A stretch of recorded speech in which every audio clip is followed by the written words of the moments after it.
So, good day, good afternoon, everyone, and welcome. Thank you for joining us today for our panel, Canada's Water Future from Scarcity to Resilience.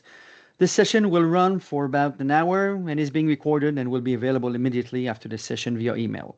We have packed discussion plan, so we encourage you to submit your questions via the Q&A throughout. So my name is Michel Chartier, Market Lead Mission Critical for Canada. I've been working in the data center mission critical world for about 34 years or so in Canada and in abroad, and I've been with WSP for the last 4 years. Today, I'll be moderating on discussions on Canada's water future, and we dive into how scarcity caused by climate change and growing system pressures is reshaping and how we need to think about water across all the industries that we're working on.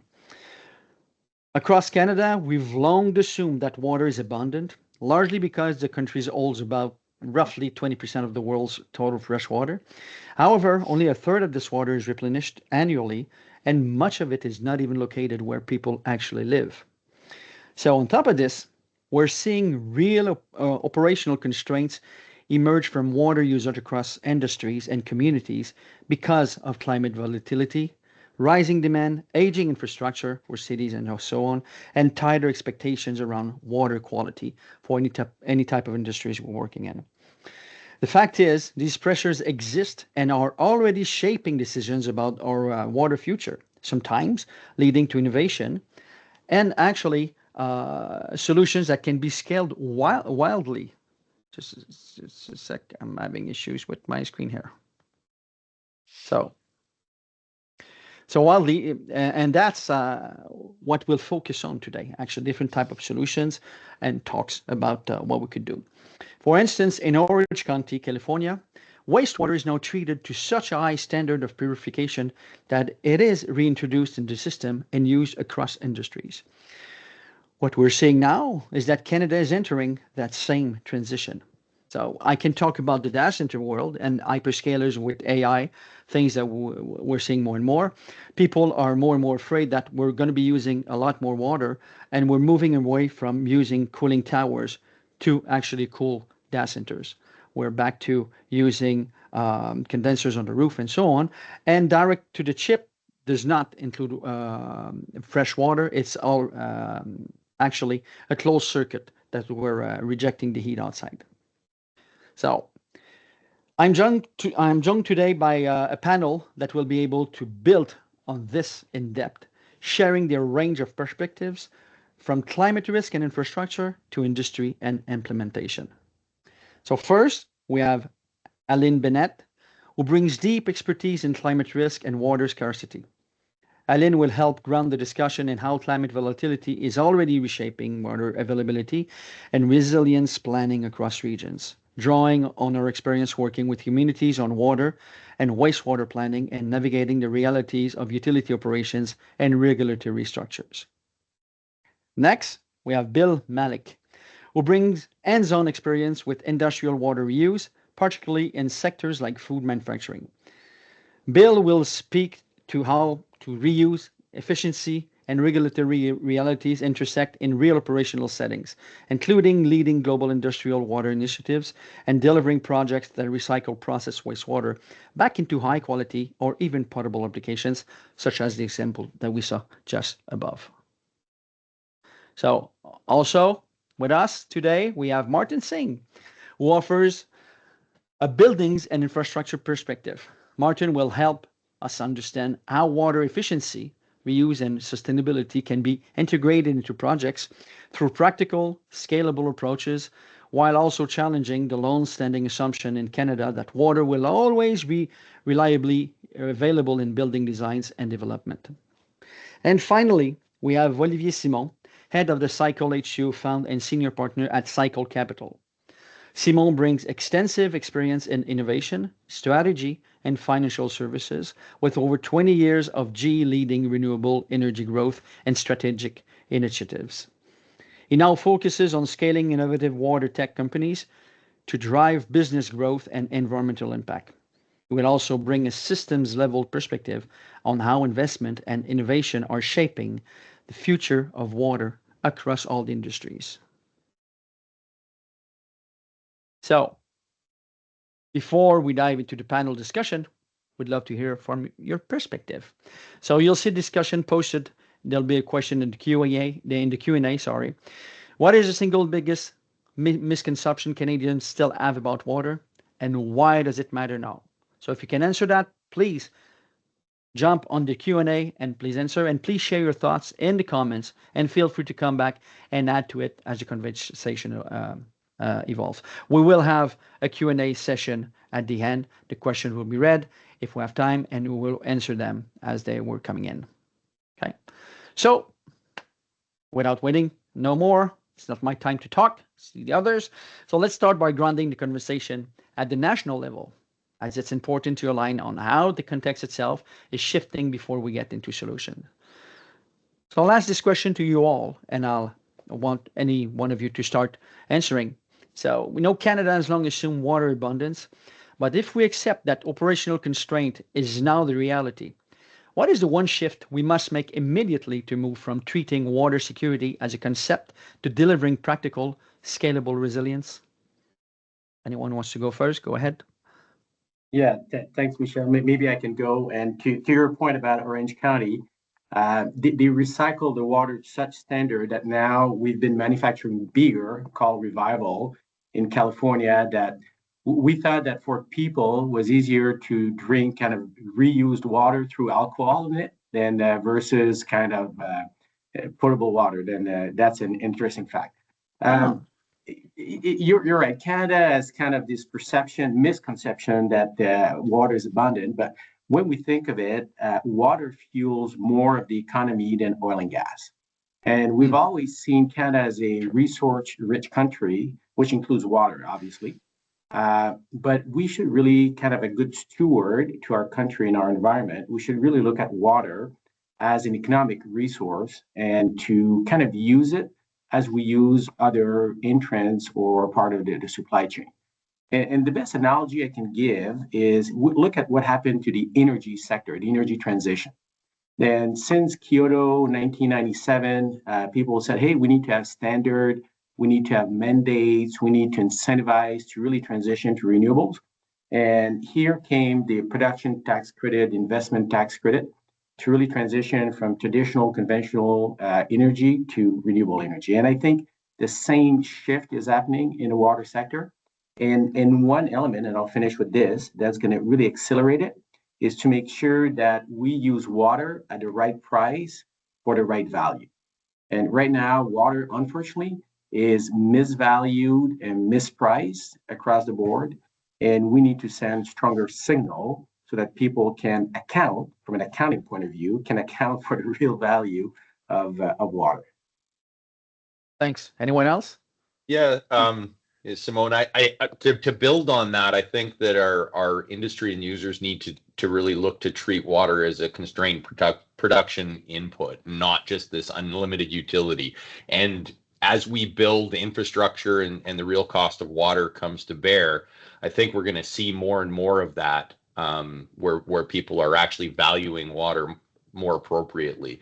And that'll allow us to build resilience through, site-wide water balances, clear operating limits and continuous measurement within those facilities that'll allow for repeatable actions and then build upon the ability to reuse and alternate sources of water. Taking that approach makes investments in infrastructure, more targeted, scalable, and actionable before the supply becomes a crisis. So, by being more, better stewards of water, we'll be able to build upon that and use less. Okay. Thanks. Ellen or Martin, anything else to add, or everything was said? I mean, I think that word steward is so critical in this discussion. The water has long been undervalued, and public perception of water has very much been kind of in the background. Water has been delivered invisibly. The pipes are generally invisible. All of the work that goes into delivering water, treating wastewater is largely invisible, and so that perception does need to shift. And that mindset needs to shift. And I think one of the shifts that needs to have is really around the enabling conditions to support this gradual shift over the next several years to avoid being in the same crisis as we see in some other parts of the world. Okay, thanks. Yeah. Martin? Every speaker has kind of touched on the points, but trying to focus this in the building environment, in the building world and the real estate world, we've for decades taken for granted that wherever we put a building, there's going to be a pipe there and we can connect to it, and water's going to flow and we don't have to worry about it. It's been out of our mind. But that's no longer the reality. That assumption is completely breaking down. And so we need in the building environment to start to realize that we need to treat water like a constraint, like any other constraint on the design. So it's like zoning regulations or servicing or transporting. We have to factor that in right from the beginning. And I like Simone's analogy to energy. We need to treat water like we treat energy. So it's something that's there, but it's not unlimited. There are constraints around it. We need to be careful how much we use, when we use it, under what circumstances. And it's definitely not something that we can afford to waste. And it's going to become really, really important for us so that we can guarantee security of water, that we plan, model, and price and stress test our water systems and how buildings will be consuming water from the system, but also returning water to the system, because that's another aspect that has a big impact. So, okay, thanks. So if I understand correctly, it's we need to make people think about water more and change their mindset that it's not unlimited and it's not everywhere we want it to be and when we need it. Better use of it and better actually recycling of it and re-injecting what we use. So same thing roughly as we're going into a trek, carry out what you carry in. So reuse the same thing and redo something else. So it's quite interesting, but one question I want specifically ask Alan is from a climate and risk perspective. Okay, where are we already seeing the gap between water availability and demand? Okay, and what does that mean for our plan going forward, especially for big industrial infrastructures we're seeing more and more built, even for data centers in power? I think we are seeing some globally where there are some very poignant examples, I think, that we're seeing right now. Like we look at what's happening with the Colorado River in the US, which supplies water to about 40 million people across 4 states, California, Arizona, Colorado, and they're projecting 40% cuts to that system right now. We're looking at they're calling it a super El Nino year, which it has potential for massive impacts to some of our food producing regions of the world. So we are very much seeing the shifting weather patterns, shifting rainfall patterns, the extreme heat compounding and shifting historic water availability. And so we can't plan what we're going to do forward based on our historic assumptions. We have to understand what the future is going to look like. And you spoke speaking to the situation in Canada.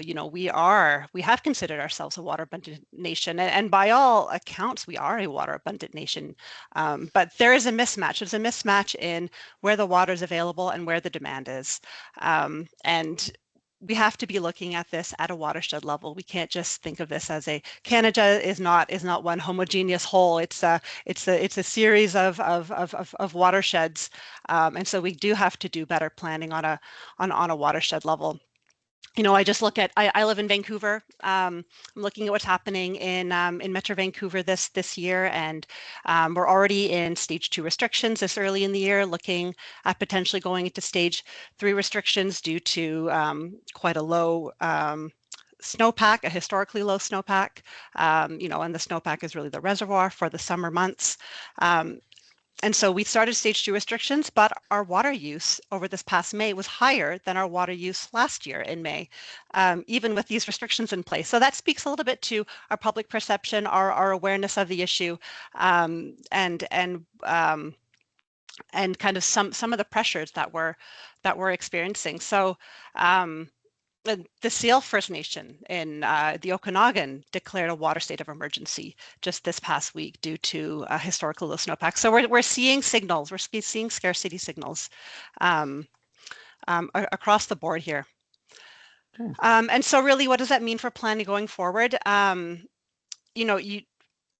From what I see from a municipal utility perspective, there certainly needs to be much better information on the withdrawals and the supply and demand. And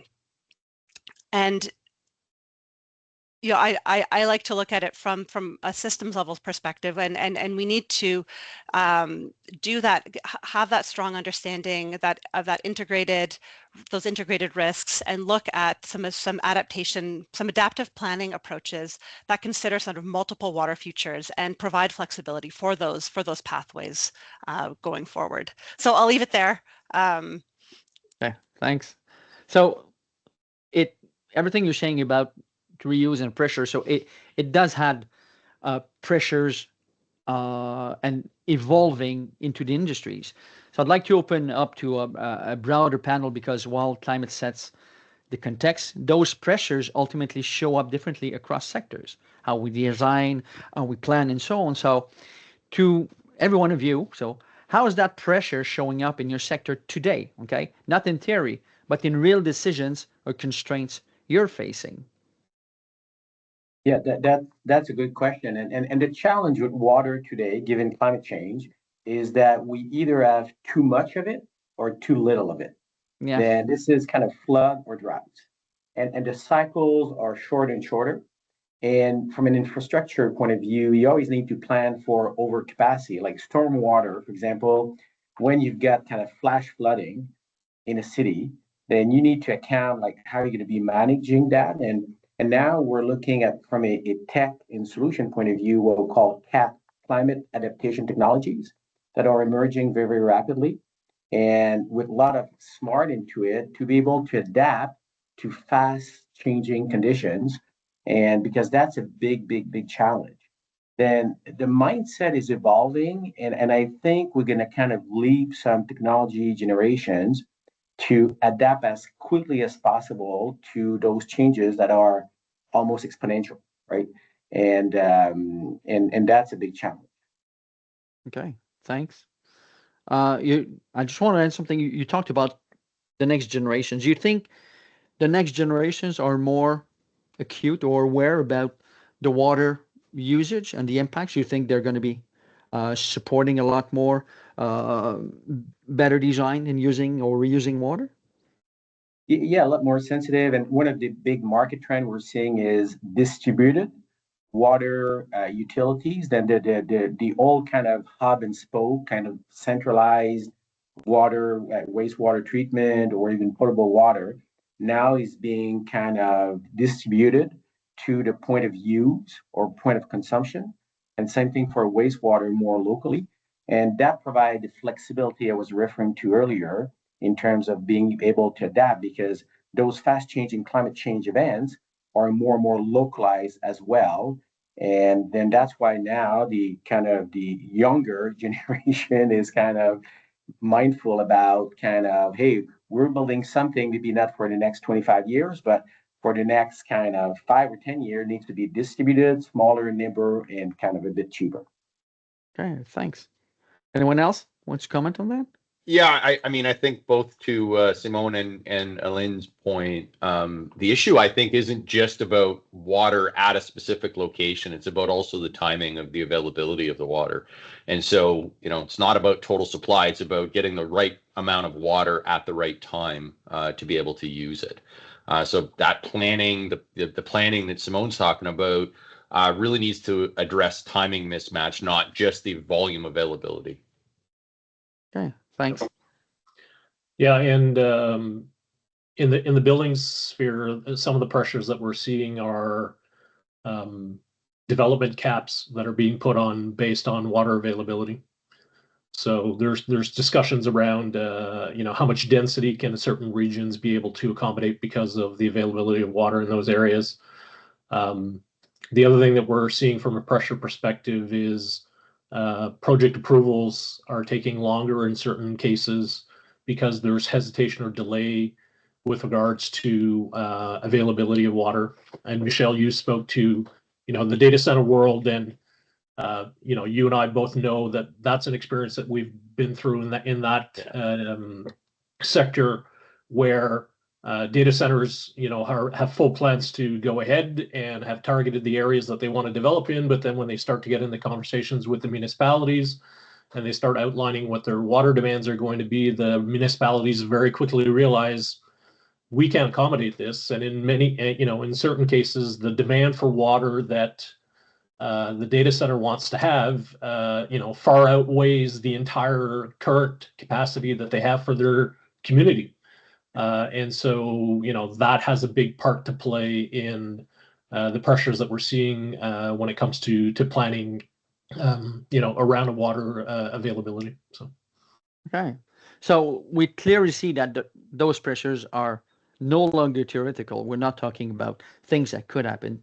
These things are actually happening, and they are shaping the decisions and constraints across all sectors, being data centers, being industrial, and so on. So the natural next question would be for Bill and Martin, okay, that I have here, is we know efficiency and reuse strategies work. You know that. We saw it with Orange County. Can you share where you've seen them successfully implemented and what made those examples actually stick? If possible, examples within Canada? I can start. I think one of the key things is the technology exists to recycle water to whatever quality we want. The technology's there, it's available, it's at market. But really, it needs to be fit for purpose reuse, and it needs to really start with setting site water use KPIs that are aligned with best practices. You don't want to start a recycle process and not be as efficient as possible with water reuse. So you really have to treat water reuse as part of a disciplined water management and not a substitute for efficiency and good operating practice. Implementing best management practices first and then targeting reuse, that's where you're going to add the most value. And even within the facilities, segregating high strength streams, Michelle, as you pointed out, for cooling systems, close the cooling loops, polish water for non-potable uses, such as in boilers or cooling and utilities, where it maybe isn't possible to use, direct recycle. And, ultimately a site-wide water balance and clear, quality specifications for each end use will allow us to turn water reuse into an operations program rather than just kind of a one-off novel project. Okay, thanks. Nice insight. Martin?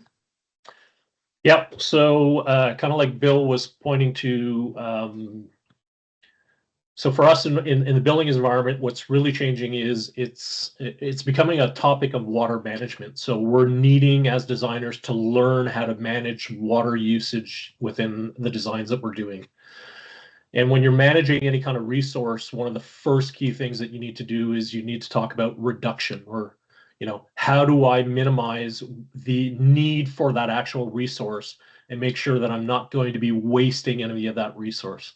So that's always the first thing. And, in the buildings environment, from that perspective, the notion of conservation, low flow fixtures, dual flush toilets, those types of things, that's existed for a while. But beyond that, the actual culture of being a good water steward, of knowing how to responsibly use water, is really not something that's predominant in the building environment. Yeah.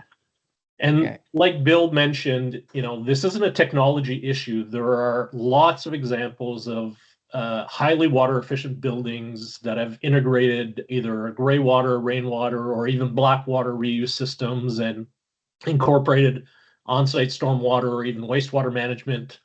And these buildings, significantly reduce water consumption. Some of them even eliminate potable water use and non-potable applications. And they also help to reduce the burden on the infrastructure, no longer assuming that that pipe is just going to give us an endless supply of water. So, and to date, most of those success stories have been around, buildings that have strong green mandates or that have a, future climate looking lens to them. But in most cases, what we're seeing is that any kind of water solutions on sort of general normal projects, they're just not surviving through the value engineering cycle. And the reason for that is that, Simone touched on this starting off, is we don't have the right cost associated to water. We don't properly assume the cost implications of that. Owners and developers have always assumed the water is going to be there. And when you look at that and you look at the cost, that you have to pay for water out of the meter, it's not a big cost. It doesn't make any decision influences for them.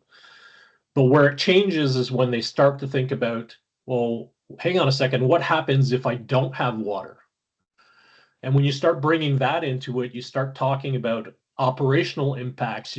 If you're a production installation where you rely on water to produce your product, it's going to affect your financial revenue. And so and in certain circumstances, if it's residential occupancy, problems with water, like we've seen in the States and Michigan where they had the lead issues, becomes a health and safety factor. So there are all sorts of other costs associated, but those aren't really factored in until the problem shows up. And this is something that we need to change, is if we want these things to stick in the building world, we need to start realizing that there is a cost to not having access to water and not having access to safe water, and what are the financial implications of that. And then when we start weighing those financial implications, then we're going to start to see things stick and actually become more mainstream and when it comes to water solutions. Thanks. Aline and Simone, do you have anything to add specifically on examples? I mean, I can jump in briefly here. So, I mean, here, like hearing Martin and Bill speak, like it's reuse scales when it solves a real constraint, not just when it's a good idea, right? Like, so we're seeing some of these, we're starting to see some of these constraints show, but I think we still have a hard time in some sectors knowing whether it's a real constraint or not. We're still grappling with how big is the problem in some cases, because in some areas our data just isn't, we don't have enough data to really underpin the problem effectively. So I think that's one of the areas that we need to improve, is to really understand the water availability to be able to better plan that, better plan moving forward. But so from a municipal perspective as well, from some of what I've seen working with some of these kind of smaller and medium-sized communities, like there is a lot of interest in reuse and applications, but often limited uptake at a broad scale for a lot of the reasons that Martin was just talking about. The economic consideration, the energy involved, a lot of the O&M and the regulatory requirements around implementing these solutions are not trivial. They're fairly significant. But so we have to implement these for other reasons, right? Because there's a scarcity constraint there. So really where I've seen it work so far is where the water doesn't have to travel long distances, because there's a lot of energy involved in that, where the public exposure when we're getting into reuse applications is minimal, because that supports that manages some of the regulatory requirements. So successful examples can often include some in-plant reuse of treated water for irrigation purposes. Are some interesting examples with farmers purchasing some treated water. So we do see some examples, but they're fairly site specific, fairly fit for purpose examples that make sense in their context. Maybe I can share two very concrete examples and one of the drivers that we're seeing more and more is called business continuity. And there's a company called R.J. Reynolds, the cigarette manufacturer, and they're located in North Carolina, where there's a lot of hurricanes. And I'm not talking about the hockey team, but more the climate event, right? And what happens there is they're at risk of not getting access to water. And the fact is they're paying twice for it. They're paying to get fresh water for their process, industrial process, and they have to pay for wastewater. Then they contracted H2 Innovation, say, hey, can you build me a water hub to recycle the water? So that instead of paying for water twice, they pay for it once. The other example is in Atlanta, the hospital. The hospital decided to install a reuse system, and a year ago, thereabout, the whole city had to shut off water. The only building in the city that was still operating and having access to water was the hospital, thankfully. Then you're going to see more and more of those examples, and purely driven by what we call business continuity, so they make sure they can continue to operate. But there's economic benefit to it. Instead of paying for it twice, you pay for it once. Ah, good. Thanks. So we all seen now that with all the examples, solutions do exist, and we have a lot of constraints and political constraint, I guess, and also we don't know how much it costs. So cost is an issue. We're not paying enough for it, and we don't understand the cost. We can't evaluate it properly. And like Martin was saying, as long as we don't know how we're going to pay and we're not paying enough for it, we won't slow down or reduce our consumption of water because there's no incentives. So I think incentives should be part of it. So, uh, and we know not all barriers are totally equal, but some are could be done right away. So in Canada, which of those barriers is most solvable in the near term, and what would it take to unlock it? I think pricing would be one of it. So what would be it? Yeah, if I can, because this is really near and dear my heart at this point, is uh, pricing is a hard one because no one's going to get elected or has been elected globally about water agenda, right? Except Yeah. maybe the latest president in Mexico, where she included water in her political agenda. But that being said, is no one wants to pay more. And I think the quick and easy way to drive some solution is to impose a mandate.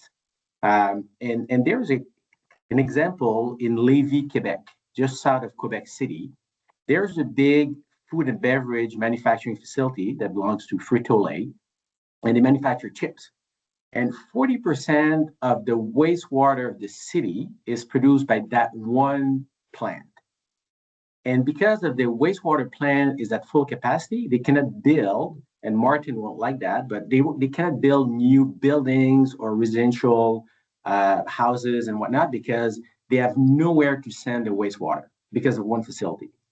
Then the answer would be kind of, can you impose a mandate to the large users of water to recycle 10%, 15, 20% of their water so that they don't kind of clog the wastewater facility so others can benefit from economic development in the region. Then that's kind of straightforward, easy. You don't impose taxes and all that to the ratepayers. And that's, to me, the short and easy answer. Okay, great. Anyone else? Yeah, Oh, go ahead, Martin. Yeah, I really like Simone's example. I'm not sure this is I think the solvable part of this question is where we're all sort of a little bit stumbling, but what do we think needs to change? And I think that one of the big things is education and awareness. Yeah. So I think that in general, people aren't aware of what the risks really is. And I also think that there's a misunderstanding of what the risk is. So I'll give you an example.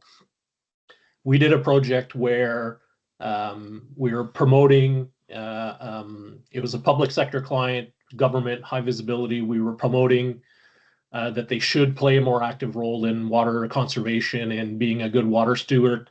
And so we introduced a notion that we were going to do rainwater and gray water reuse for flush fixtures in the building. And some of the building occupants raised questions about saying, well, we're worried about, is the water going to have a color to it, or is it going to smell, and is it going to look dirty when it's in? in the flush fixture, and that's not appropriate for the kind of environment that we have. And so,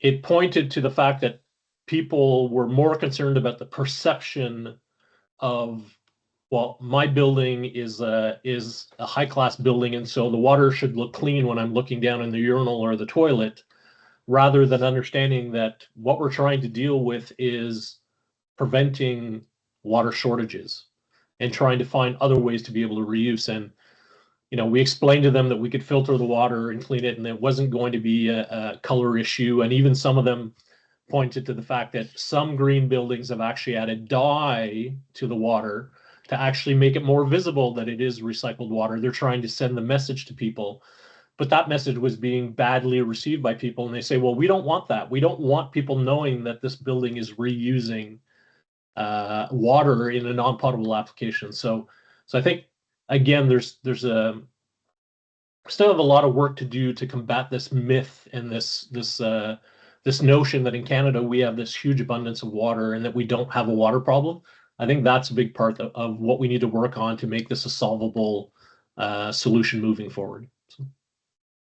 And I'll just add, from the perception perspective, Martin, I was at a conference a few years ago, and Orange County at conferences, when they present, they bring bottled water of their recycled bottled water, and they put a bottle of water at everybody's seat in the place. And then at the end of the day, about half of the people had the water.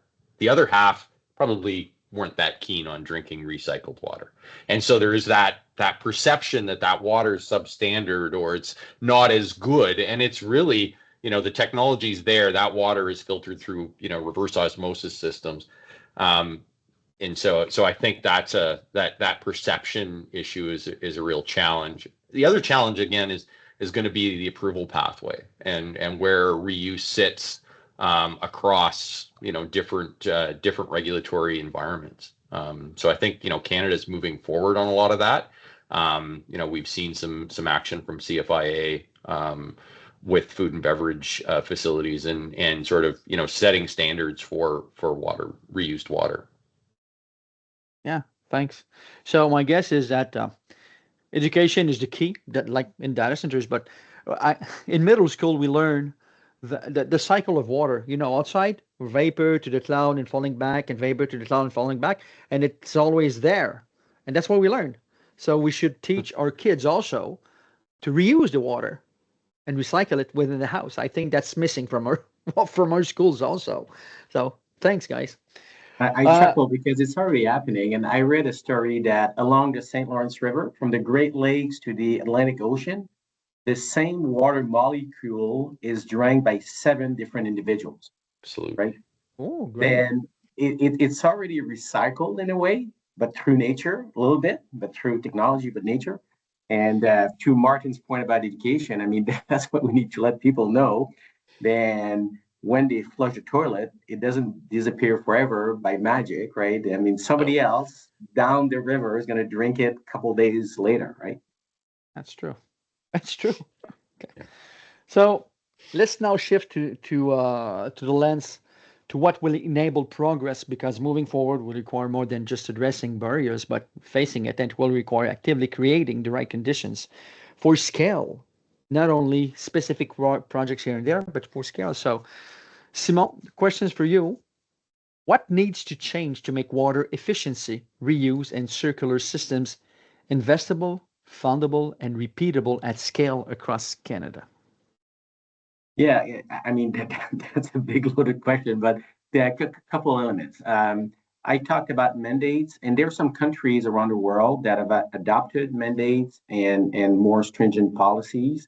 And I even told some politicians, I was on a stage and I said, we're going to put you on a plane and we're going to bring you to the Middle East and you're going to see kind of how it works. And I think that's element number one. Number two is to make strong financial business cases that it's better to reuse the water and recycle the water than it is to kind of take fresh water all the time and having to pay for it twice. And the third element is to really look at It's more from an environment and sustainability and stewardship point of view that we're all winning because water is a human right.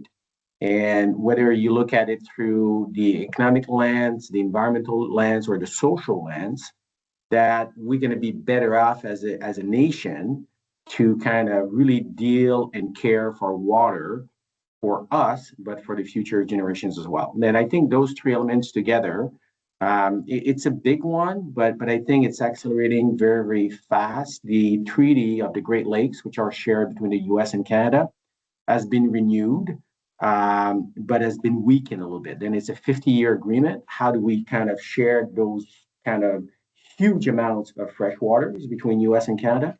And we need to take a bit more leadership there for the future.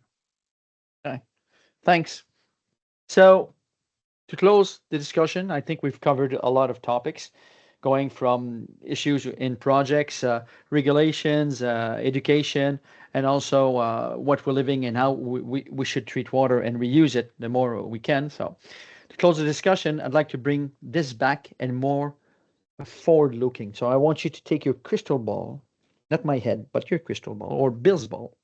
So if you could accelerate one change in the next 2 to 3 years that would meaningfully improve water resilience in Canada or reuse, what would it be? I put the floor to any one of you who wants to start. I can start on that. So again, in the buildings, looking at it from the buildings lens, I think in our sphere, what needs to change is that we need to normalize that water is a constraint in planning. We need to do that so that it sets the base in our decision making with regards to how we plan and do our developments, so that we're being more proactive and less reactive.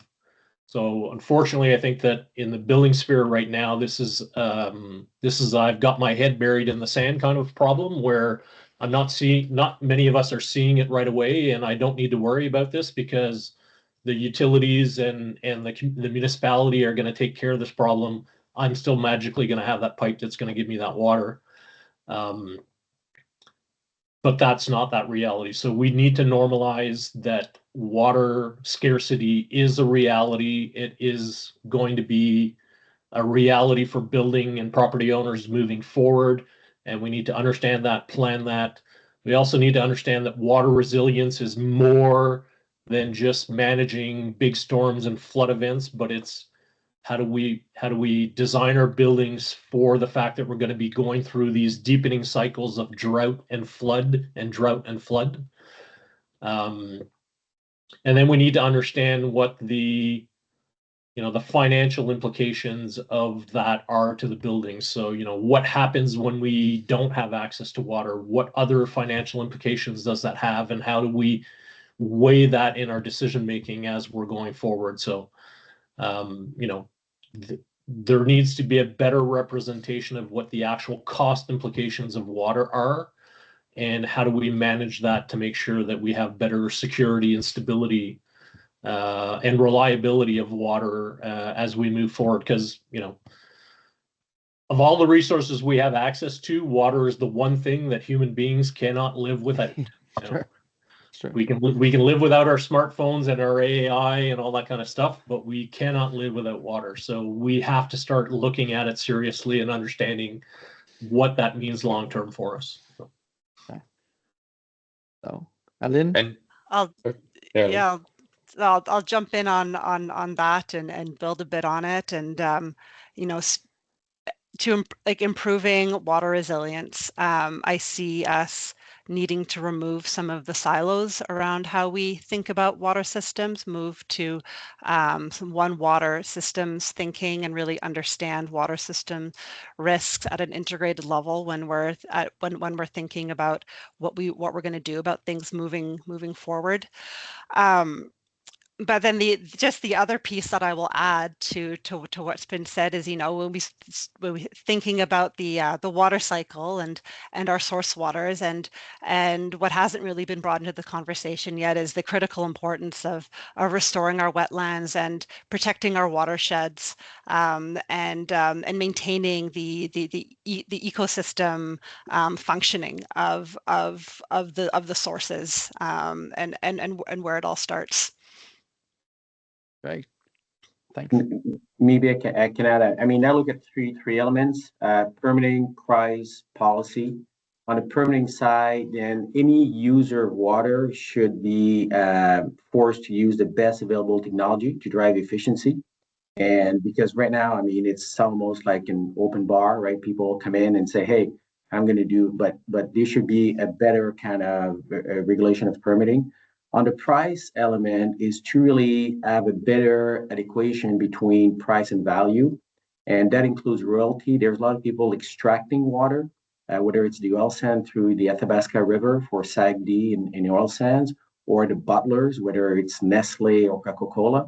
Here in Quebec, I mean, all the aquifers, everything that is drawn out is about $200,000 a year in royalties, which is kind of almost a joke when you think of it. And the third element, policy, is more on the mandate for use or wastewater, because we've talked a lot about like fresh water, but wastewater is a challenge as well. And to have mandate to reuse the water. Then better permitting, better adequation, price and value, better policy around mandate to reuse the water. Right. Bill?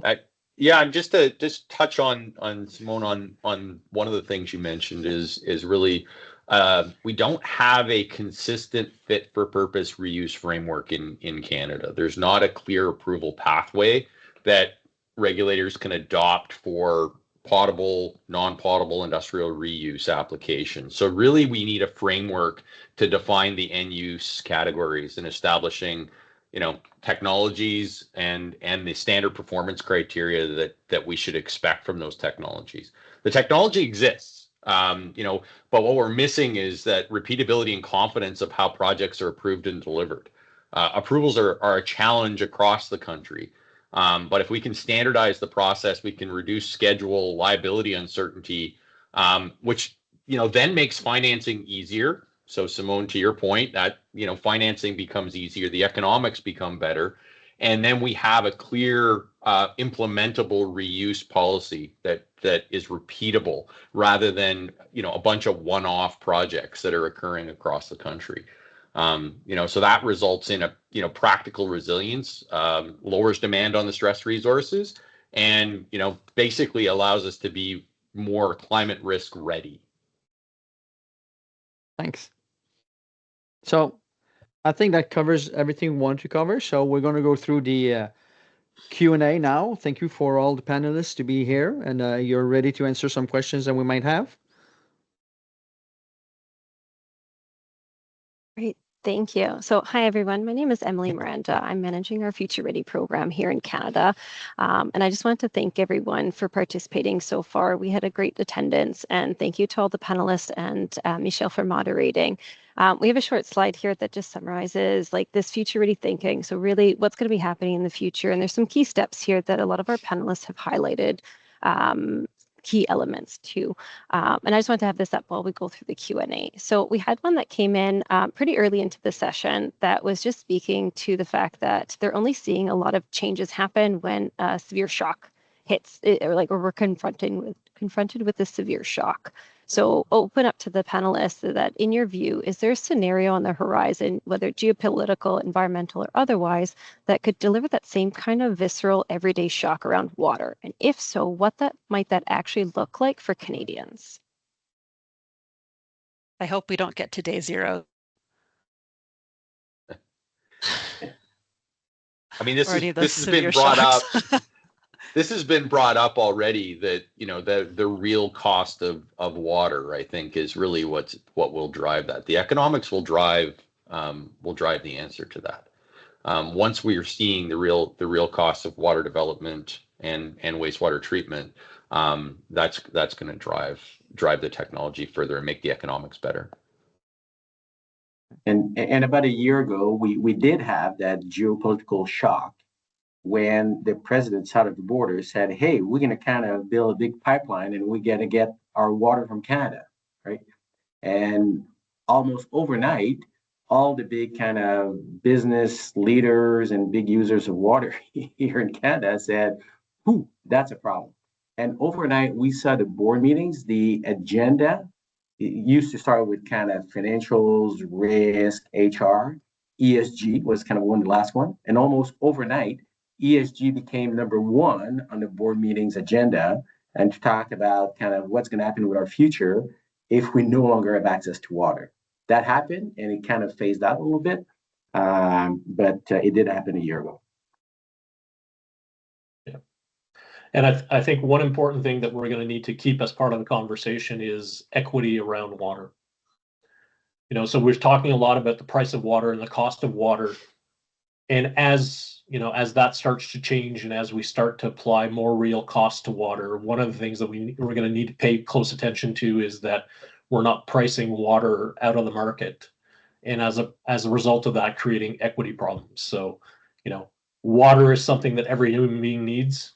We need to be able to have access to it. And so as we're planning and as we're thinking about, the water cycle and all of this, we're going to need to keep that in mind, and we're going to need to figure out a way to make sure that the big users are the ones who are having to invest and they're getting more pressure on them to reduce and do more about their water consumption to make sure that everybody can maintain access.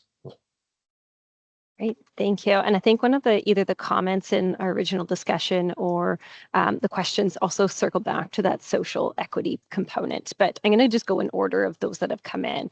And this next one might be geared to yourself, Bill, is when we consider the water cycle, do we need to include wastewater treatment?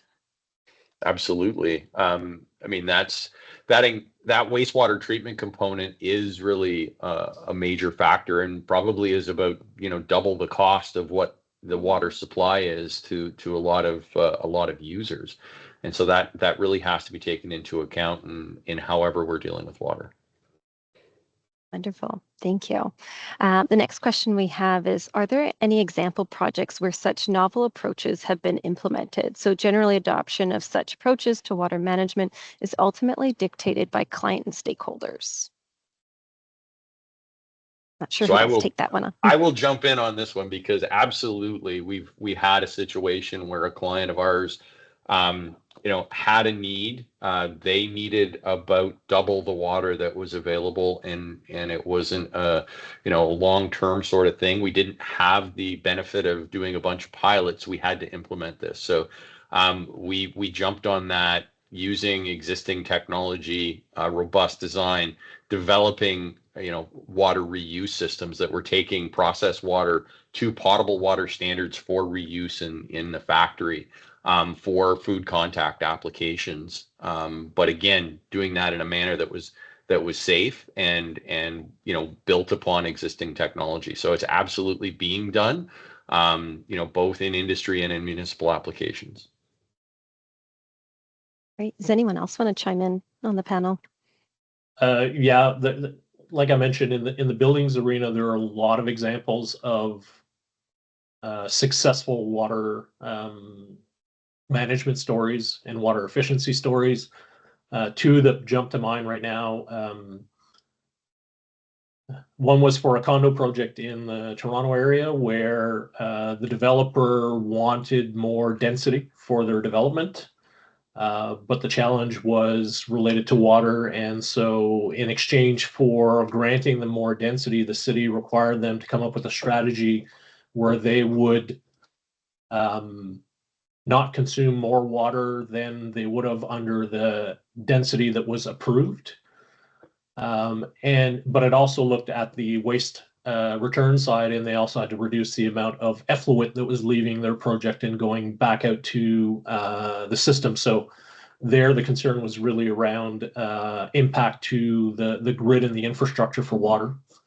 In a similar story in Seattle, there's a living building challenge building where the municipality had a problem managing water from a nearby runoff water from a nearby highway. and the owners of the building were trying to achieve their zero water pedal strategy. And so they combined their efforts. And so the rainwater that was being redirected off the highway was actually directed to the building, and the building actually took in that water, put it through the recycling system. And that's how they managed to be able to make their building completely independent or standalone from a water perspective. So they're not actually even connected to municipal services in that building when it comes to water. So. And maybe to build on Martin's point for buildings, we invested in a company called Regional. And what they do is they extract the heat from wastewater in a building, like 50 units or more, to reheat the incoming water so that it can save energy costs. And we often forget, but there's a strong nexus between water and energy. To kind of get access to energy takes a lot of to water, it takes a lot of energy, and to treat wastewater, it takes a lot of energy as well. And there's a strong nexus between the two, and we're seeing like specific solution emerging to kind of solve that nexus. Yeah, like wastewater plants, municipal wastewater treatment plants, have been thinking about themselves as resource recovery facilities for many years now, because you can recover water, you can recover energy, heat, nutrients, and so there's a lot of interest in how to do this effectively, efficiently, and where it makes sense. So there are some, I think, there are some fantastic examples, but there are also some cautionary tales where this has been done, but not effectively to the point where the resources being recovered are not actually being used because it's not cost effective within the purpose. So we do need to be looking at these opportunities, because there is a need, there is a drive, but it needs to make sense within the economic regulatory framework that we live in. Perfect. So there's a number of other questions, but given the time, we won't be able to get through them all. So we'll find a way to work with our panelists to get all your remaining questions answered. But we also have another webinar that will be the French version. So anyone that has French-speaking colleagues will have a webinar on June 11th, and that will also be shared on social media. So with that, I'm going to pass it back to yourself, Michel. Thank you. So, like Millie was saying, also we would like for you to participate to the poll and share your feedback in today's event, because it might help us to do the French one also. Your input will help us continue to improve future sessions, being on this one or any other one. And if there's one message we want to leave out with you today, is that Canada's water challenge is no longer theoretical. It is a major issue, being data centers and air infrastructure and all of industrial.